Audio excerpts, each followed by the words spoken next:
この長い長い下り坂をということで、今日は上り坂下り坂行ってみよう。皆さんこんにちは、シンガーソングランナーのすいです。今回は上り坂下り坂楽に走る方法というのをやっていきたいと思います。もう私がね、本当に上り坂苦手だったんですよ。だからこのゆたらんチャンネルでも何回か上りってどうやってやったら楽になるんですかってね、質問してるシーンあるんですけど、本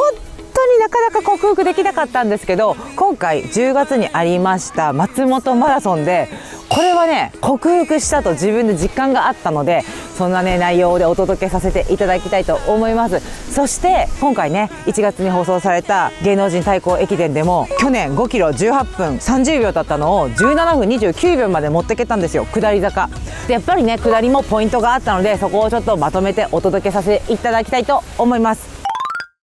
はい、皆さん大会イメージしてください。来ました、坂が来ました。この時に皆さん絶対ね一回思うこと、うわ坂だ嫌だなって思うじゃないですか。私も今まで毎回思ってました。その嫌だな来ちゃったって思った瞬間に人間って反射的にむちゃくちゃ力入るんですよ。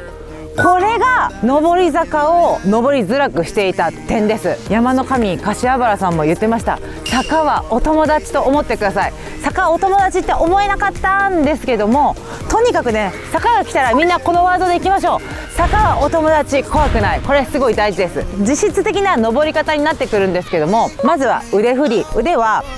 紐がこうピーってこう前からピーってこうあるイメージで、その紐を自分にこう手繰り寄せ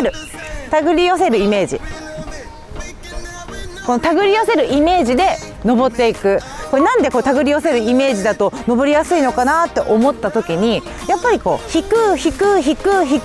ってやると苦しいって前でこうやってもがいちゃうのがなくなるので、この一つイメージよかったらぜひね使ってみてください。そして足の方ですね。これもね苦手だったから、もうほんとどうやって足動かせばいいんだろうなっていつも思ってたんですけど、こちらの動画でもやりました。足を回転させるイメージで、上り坂こそその足の回転をイメージするとむちゃくちゃ走りやすかったんですよね。ここら辺にこう棒がボーンって入ったような感じで、ここからこう回転させるイメージですね。でなんで回転させるイメージだと登りやすくなったのかなっていうところを考えてみた時に、やっぱり上り坂が来ると頑張ろうと思ってこう前に足を出しがちなんですよね。てか多分私今までずっと出しちゃってて、前に出すとうんとこどっこいしょうんとこどっこいしょうんとこどっこいしょのやっぱり連続になってしまって、せっかくね地面からもらえる反発を使えなくなってしまっていました。なので上り坂の時は腕はロープを引くように、そして足は回転をイメージして、絶対にやってはいけないのが前にこれですね。やっちゃってたんだよね。人間ってやっぱりね頑張ろうとするとなんか変になっちゃうことありますよね。私はまあそういうのでいつも坂を登った後はじゃあ上にねせっかく平地になっても結構もう前ももが使われちゃって、もう平地さえもうまくね走れなくなってて、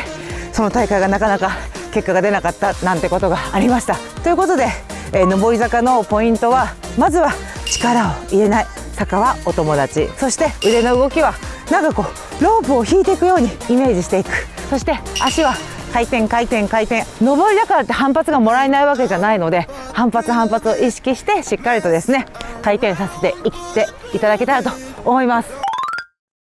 下り坂です。皆さんじゃあちょっとイメージしてください。マラソン大会来てました。上り行って平地行って、じゃあ今度下ってきたって言った時に皆さんこれ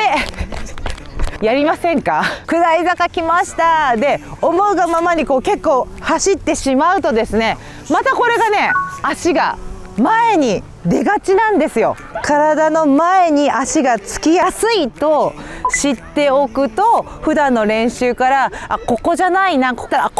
たら前に進みやすくなるっていうのが分かるので、ぜひね練習でぜひ試してもらいたいんですけど、私の感覚は本当に傾斜がきつければきついほど体の後ろにつくようにしています。このぐらいのイメージかな。こうやって結構普段の練習で坂道とか見つけて、自分の設置ポイント、ここだったらすごい自然に落ちてくなっていうのを探してます。で上半身も坂があるとこう結構前に行きがち、肩も巻き肩になりがちなんですけど、自然と振るってこれすっごい一番多分難しいと思うので、一回お腹に力を入れちゃって、私のポイントなんですけど、小指がちょっと外に向くようにしてあげると肩が外側に向いてくれるので、これをね結構気をつけて走ったらすごい走りやすかったです。ただこの小指をちょっと外に向けると腰もちょっと反りやすくなるので、お腹にはやっぱ力入れなきゃいけなくて少し難しいんだけども、もしよかったらねこう自分で試しながら使ってもらえたらと思います。ただね親指がガンガン内側に入ってくると、こういう感じになってくると肩完全に中に入ってますので、こういう感じにねこういう感じになっちゃうから、とにかくちょっと肩開く感じで私は走るようにしています。はい、ということで今日のね動画が皆さんのお助けになったら嬉しいです。とにかくですね、きついなと思ってね頑張っていいことなかなかないので、とにかくね脱力して、楽に走っていきましょう。怪我の防止にもなります。そして、また毎回最後にはこのことを言うんですけども、しっかりね足が回転できるように股関節周りだったりとか肩甲骨周りが自由に動くっていうのが大事になっていきます。でこれって自由に動けって自由に動くもんじゃないじゃないですか。で普段からやっぱりストレッチだったりとか股関節周りね動かすっていうのをね忘れないように一緒にやっていきましょう。ということで今日の動画が良かったよって方はグッドボタン、チャンネル登録まだの方ぜひチャンネル登録もお願いします。そして私はこんな感じでやりやすく走りやすくなったよ、この動画が良かったよ、私じゃなくてもねこの誰々さんのこの動画がすごい良かったよとかいうのもねぜひコメント欄などで教えていただけたらと思います。それではまたうたらんチャンネルで会いましょう。みんなで頑張っていこう。バイバーイ。